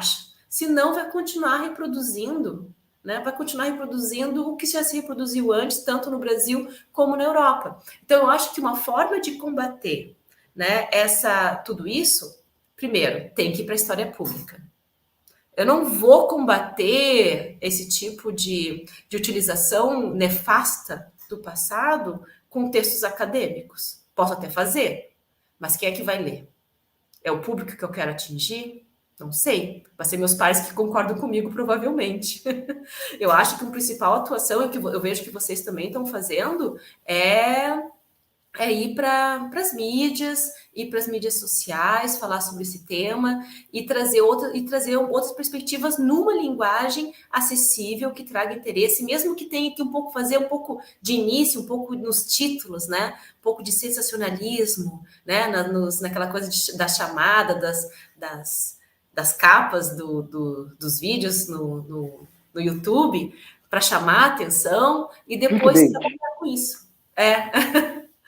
E depois trabalhar com isso de uma forma até mais séria. Mas a gente tem que seguir essa linguagem para poder atrair um público e por isso, assim, isso que muitos colegas, eu acho que precisam entender. A gente tem que transformar essa linguagem, é estratégico, para poder atrair um público e dialogar com esse público. E não só dizer, não, nada presta. Nada presta. Tudo isso é merda e nada presta. Me recuso a falar sobre isso. Isso não é história. Não, a gente tem que ter esse diálogo, tem que trazer, tem que conversar, e isso também eu não acho nem que é uma função, contribuição, eu acho que é uma responsabilidade, né? Uma responsabilidade e mostrar que realmente não é assim. Então, trazer esse olhar decolonial, trazer essa consciência do lugar que nós falamos, para dizer que não é assim, não é uma questão de supremacia. Na verdade, a Europa estava, se formos pensar estava na periferia do resto do mundo, né? Então, é um lugarzinho pequenininho. Imagina quantos cabe na África ou na Ásia. Então, trazer, aos poucos, trazer essa perspectiva que nós temos, porque é muito louco, né? A gente não precisa comprar o discurso nacionalista ou regionalista europeu. Mas muitos compram esse discurso, mas a gente não tem necessidade nenhuma de fazer isso. Nós estamos livres disso. E isso é uma grande vantagem que a gente tem. Uma grande vantagem em relação aos europeus. Porque por mais que eles tentem se desconstruir e fazer na prática, essa desconstrução, eles escorregam. Eles escorregam. Eu me lembro, o discurso do meu professor era todo desconstruído, era todo crítico ao eurocentrismo, aí ele me fala europeização da Espanha na medieval. Eu falo assim, professor, Reborgold, então o que era Europa para que a Espanha fosse europeizada no século XI? Né? Me explica. Então, assim, eles escorregam, porque é estrutural. Eles crescem achando que são a última bolachinha do pacote, que é o melhor lugar no mundo. Então, mesmo toda essa desconstrução e esse esforço, tem que levar em conta o esforço, mas acaba escorregando. Então, a gente tem um privilégio de se libertar disso. Mas tem gente que não quer. Não sei por quê. Não sei se é o glamour, não sei o que é. Né? Tem gente que não quer se libertar disso e continua reproduzindo isso. Isso eu estou falando tanto na questão mesmo dessa questão da utilização nefasta na política, né? Que tenta mostrar uma supremacia branca europeia super forçada, como também a gente sabe que na academia também tem disso. Esse deslumbre, assim, que às vezes é engraçado, mas a gente não pode rir porque tem que levar bem a sério mesmo. Então a gente vai salvar tudo isso, a gente vai salvar o mundo, é isso. Essa é a nossa função social. Gostei. Gosto de ambição, Inclusive, estava aqui falando com o Thiago no chat, quando você estava respondendo, e aí você deu uma ideia maravilhosa para a gente. Tem um vídeo que está esperando para ser feito, que é o que seu tio reaça não quer que você saiba sobre a Idade Média. Legal. Então, esse vídeo tá aí quicando para ser feito, tá aí quicando. Alguém Eu tem, adorei, eu adorei, eu adorei. material para o meridiano, material para a gente pensar junto também, hein? Gostei dessa ideia. Ai, pode ser um pouco animação, pode ser acho que pode ser muito assim, umas animaçõezinhas assim, né? Que coloca umas imagens, umas montagens em movimento, pode ser uma coisa bem. Ou a gente se fantasiar de cavaleiro, o cavaleiro cair, assim, aquele cavaleiro da Lux, acho que ia ser uma boa também, hein? Ia ser bem divertido. Gostei da ideia, hein? Gostei da ideia. Vamos Ai, tocar que isso aí. interessante. Daí o cara tá andando com a bandeira e Muito Tem que bom, ó. amadurecer isso aí, hein? Tem que amadurecer isso aí. Tem que burilar isso, ó. Depois a gente marca uma reunião só para discutir esse vídeo. Mas, tem tanta coisa, pode é, falar tanta coisa. o City, difícil é saber para onde começar. tanta coisa fica difícil. É Fica verdade. difícil. Aline, assim, tá interessantíssimas coisas que você está trazendo para gente. E ela, na verdade, acaba desaguando, de certa maneira, na outra pergunta que a gente queria te fazer, né? Que é, bom, você está falando tanto da decolonialidade, está falando tanto desse olhar, né? Acho que você não usou essas palavras, mas desse olhar do sul global. Hum? E aí a pergunta que a gente queria te fazer também, né, é o seguinte, bom, qual a especificidade da nossa produção brasileira sobre essa temporalidade, entre aspas, alheia, né? Essa experiência que você narrou há pouco tempo para a gente também, de que o que uma brasileira está vendo estudar a Idade Média na Alemanha? Eu passei por algo parecido no sanduíche, o Thiago passou por algo parecido também. É sempre essa narrativa que reaparece, né? Então, assim, o que você acha que tem de específico na nossa produção, no nosso olhar, na nossa abordagem sobre esse campo de estudo? Eu acho que nos últimos anos, eu diria nos últimos 5, 6, 7 anos, está ficando muito legal, está ficando muito especial e crescendo cada vez mais essa consciência decolonial, essa consciência do sul global. Mesmo que não trabalhe com história global, não precisa, mas assim, essa consciência está crescendo cada vez mais. Eu penso também ali no trabalho do Bruno, o Shoa, né? Outras Idade Média, trabalho maravilhoso. Adorei a iniciativa dele. E isso está crescendo cada vez mais. Então, essa eu acho que é uma tendência boa, que eu espero que dure por um bom tempo, né? Porque tem muita coisa para a gente fazer, porque daí aumentou o nosso campo imensamente, né? O Otávio trabalhando com África ali, Pérsia, uma conexão que anos atrás ninguém estava pensando, né? Então, assim, eu fico bem feliz que eu acho que é uma tendência muito boa e que tende a crescer e que vai trazer uma grande contribuição para a historiografia internacional. Acredito. Ainda mais vocês, que estão falando nem uma velhinha, que são jovens, que estão cheios de energia, que eu já estou cansada. Mas, assim, mas eu devo dizer que não foi sempre assim. Durante muito tempo, o que se produziu aqui foi tributo a uma história europeia e sempre querer, sempre no tributo a uma história europeia e até na comunicação, na troca, uma reprodução, né? Da mesma forma de fazer a pesquisa, da mesma forma de interpretar. Tanto é que até hoje, infelizmente, na formação dos alunos, não sei em qual momento que o pessoal começa a ficar completamente formatado, a dificuldade que a maioria dos alunos tem quando chega na pós-graduação de terem confiança nas suas próprias interpretações, na sua criatividade ou mesmo nas suas posições historiográficas. Sempre tem que estar quase que 100% pautado no que os clássicos historiadores falaram, escreveram. E eu acho que, claro que tem que ter o conhecimento e que trazer toda uma discussão teórica, mas sempre com consciência da importância do nosso posicionamento, porque essa é a nossa grande contribuição a partir da nossa própria experiência. O que eu vejo é que isso está mudando e é novo, mas há 20 anos atrás, há 15 anos atrás, eu diria, ainda a produção, e ainda existe produção assim, era de reprodução do que se fazia na Europa, como se isso fosse um modelo a seguir, e não pensando que nós poderíamos fazer algo diferente. Até propor outra epistemologia, como fala o Miolo. Outra epistemologia. A gente está falando de outra forma de ver o mundo. Porque, olha só, olha aqui, olha só, agora dá outra provocação. Não vou dizer que eu vou fazer isso, né? Mas olha só, olha que máximo. Tentar trazer uma epistemologia indígena para trabalhar com problemas medievais. Eu estou falando de epistemologia, né? Porque. Estou viajando agora, eu sei que parece que eu estou viajando. Gente, porque eu converso com o pessoal aqui da licenciatura indígena.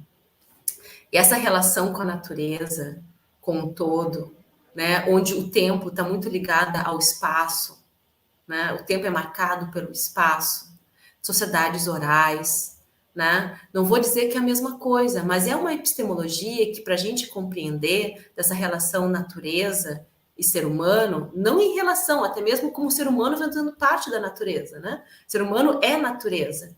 Como a gente vê muitas vezes nessas correlações e associações no medievo, né, que o corpo humano é o cosmos, esse corpo zodiacal, onde tu tem as estrelas no próprio corpo, tu tem o zodíaco no corpo, ou quando as veias são associadas aos rios, né, quando os olhos ao céu e à lua, quando a medida do espaço medieval em polegadas, em pés, em braçadas, toda essa medida do universo através do próprio corpo, né, essa relação micro e macrocosmos, tu vai encontrar também nessas epistemologias.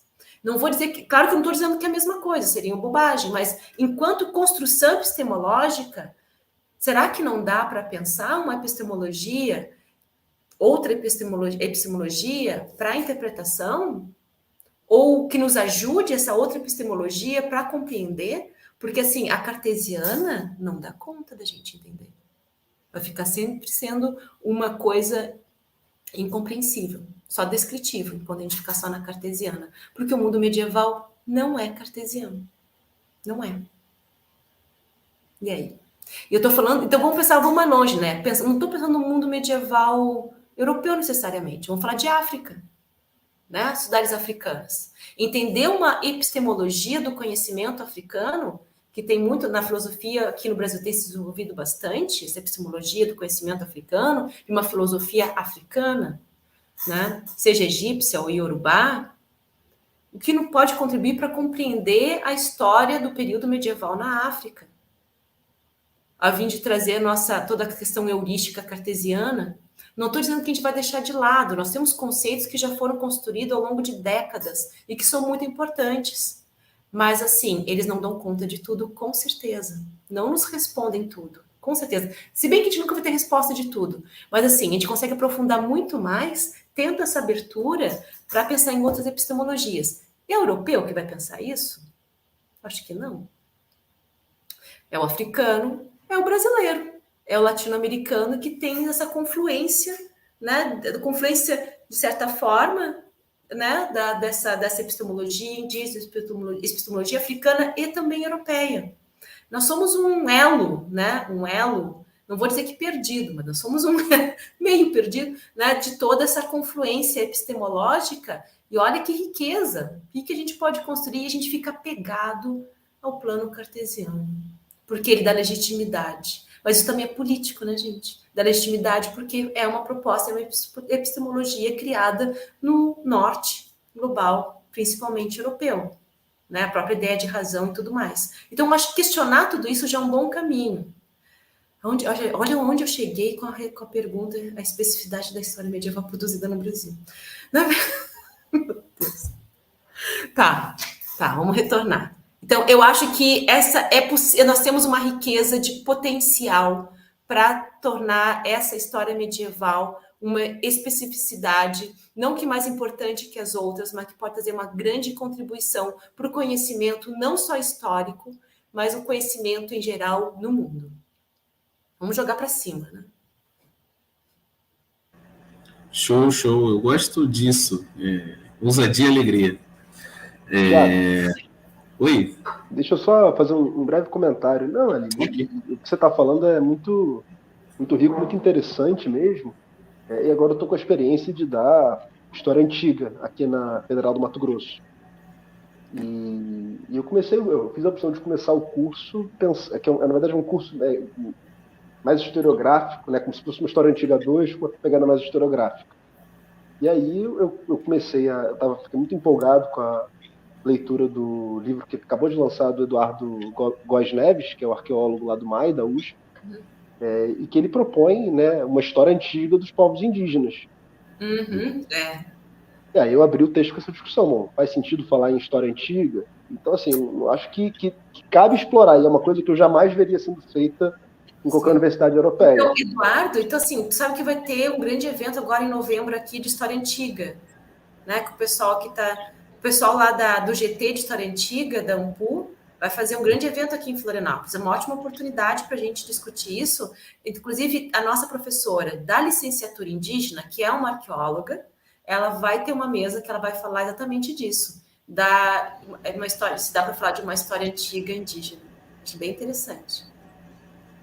Eu estou fascinado com essa discussão, eu estou super envolvido nela agora, com o curso, né? A gente fechou essa unidade agora.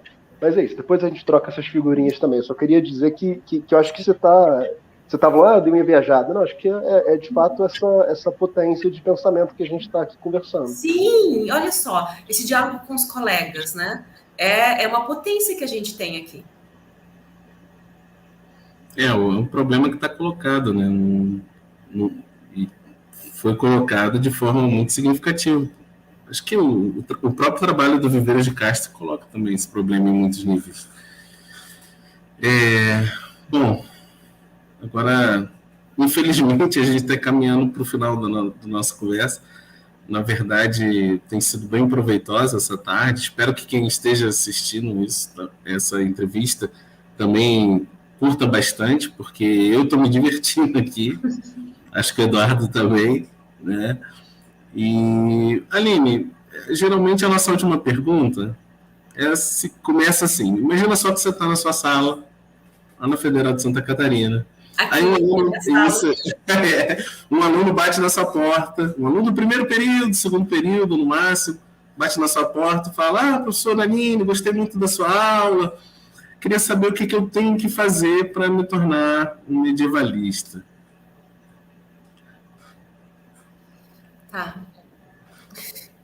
Tá. O que deveria saber para se tornar um medievalista? Fazer cuscuz. Fazer cuscuz, saber cozinhar. O que seria indispensável para esse jovem medievalista, Aline?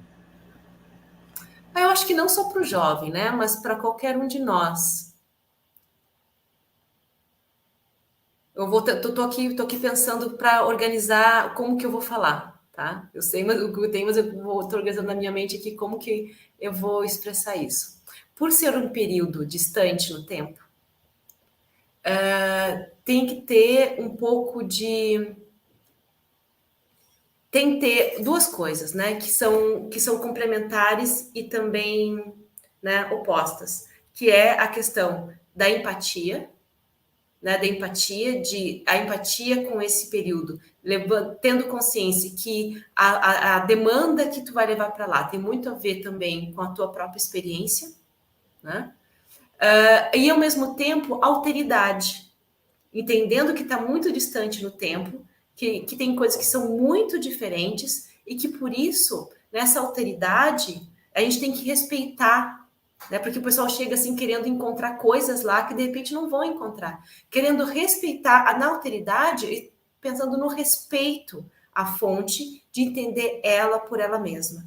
Se a gente for falar numa linguagem mais, né, acadêmica, rebuscada, seria a questão... ter essa questão da alteridade hermenêutica, de entender a fonte por ela, né? Que ela tem sua própria cosmovisão, sua própria época, que não é a mesma que a minha, mas ao mesmo tempo ter uma empatia heurística de poder trazer a minha experiência e, de repente, outros conceitos que são possíveis de serem trazidos para tentar compreender, né, essa fonte. Então, assim, empatia e alteridade, porque é muito longe no tempo, né? Então, tu tem essa alteridade... esse olhar de alteridade sobre a fonte, ele é muito grande, tem que treinar isso um pouco. A outra coisa, eu diria que exatamente o que a gente está conversando até agora, ter consciência de onde está falando, que está falando como um latino-americano, né, de uma história da humanidade, não é uma história da Europa, né, é uma história da humanidade, mas que está falando a partir da sua experiência sul-americana. Eu acho que isso é importante para falar para os próximos, né, para que eles já saiam formados tendo essa consciência, né, da contribuição que eles podem trazer. Leiam, sim, os clássicos, leiam historiadores europeus, mas leiam muito os brasileiros. A gente tem que dar mais... No meu curso, é principalmente autores brasileiros que eu uso, medievalistas brasileiros.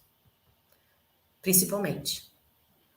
Estou pensando agora, né? Principalmente. Tem 1 ou 2 que não são, mas a maioria é brasileiro.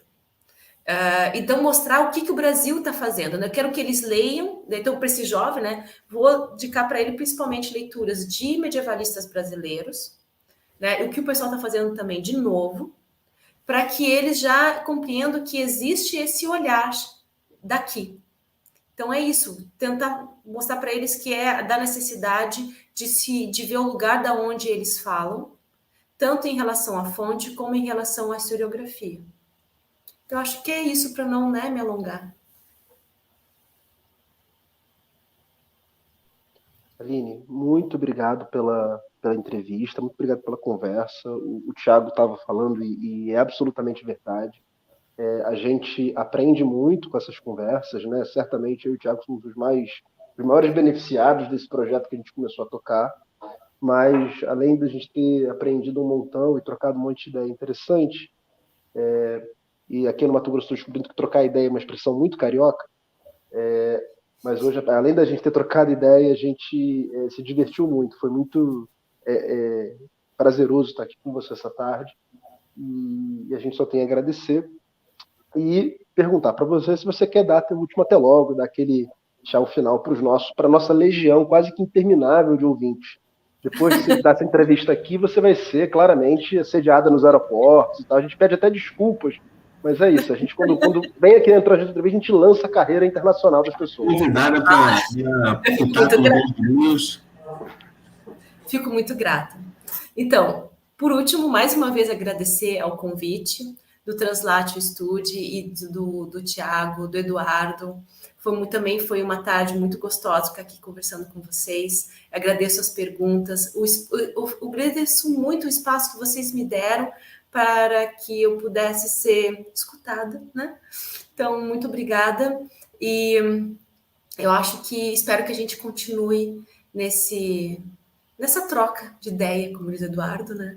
Entre o Translatio Studio e o Meridiano. Espero que a gente continue nessa. Quem sabe a gente ainda faz uma festa junto. Eu tô botando fé nessas festas aí no Rio de Janeiro, hein? Vê se convida a gente. Só tem um detalhe. Eu e o Thiago estamos no Mato Grosso. Então, vocês estão no Mato Grosso? Mas também tem lugar legal para fazer festa. Deve ter um rio.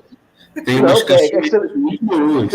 Você falou assim, não, porque vocês estão na praia. Eu falei, gente, tudo bem que o aquecimento global tá vindo com tudo, mas praia aqui... Eu tenho uma amiga no Mato Grosso. Eu tenho até casa para ficar. Opa, aí, ó. Já agregou valor. Estão deixando a gente sonhar. Eu tenho até casa para ficar. Maravilha. Bom, pessoal, reforçar, Aline, o agradecimento. Foi bem legal mesmo.